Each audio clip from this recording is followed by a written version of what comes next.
Ici au Mali, la désinformation, la circulation des fausses informations, c'est une réalité. On vit dans un pays avec une crise multidimensionnelle, sécuritaire, sanitaire, et dans de tels contextes, la circulation de fausses informations, elle est très fréquente. Aujourd'hui, concernant le coronavirus, concernant l'insécurité dans le pays, on voit sur les réseaux sociaux et même des informations qui sont diffusées par certains médias qui sont fausses. Parce que tout simplement, le rôle des médias qui consiste à vérifier l'information, être indépendant dans le traitement de l'information et être crédible également, ça, ce n'est pas suffisamment pris en compte par l'ensemble des acteurs qui interviennent dans ce domaine. Donc le rôle des médias encore, c'est d'informer tout simplement, ce n'est pas de désinformer, donc prendre en compte tous les aspects qui peuvent relever de cela. Aujourd'hui également, quand on voit un peu les différents canaux par lesquels ces fausses informations-là circulent, je citerai principalement ici WhatsApp, qui est une grande difficulté aujourd'hui parce qu'à travers les autres canaux, on peut savoir par quels moyens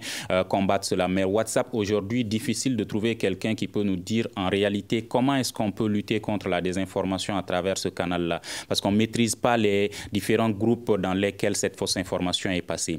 L'autre aspect aujourd'hui qu'il faut souligner concernant l'information, la lutte contre la désinformation, c'est qu'il faut des médias crédibles qui créent la confiance avec les populations. Et cette confiance, elle se crée en étant au plus près de ces populations-là, en parlant de la réalité de ce qu'ils vivent au quotidien. Et c'est ce que Studio Tamani, qui est un média créé par la Fondation Hirondelle au Mali, fait en diffusant des informations dans 5 langues, pas seulement en français, mais dans des langues qui sont comprises par les populations, parce que cela évite qu'il y ait une mauvaise interprétation de l'information qui a été diffusée. Également, une 50aine de correspondants qui sont à l'intérieur du pays, qui sont là-bas, qui peuvent donner des informations qui sont au plus près des populations. Et c'est ce que je dis de façon générale au sud du Mali, un témoignage qui nous a beaucoup marqué quand une femme nous dit que ce que j'aime beaucoup ces Studio Tamani, c'est que je ne découvre pas seulement l'actualité, l'information venant de chez moi, mais également l'information qui vient d'autres localités du pays, notamment au nord du Mali.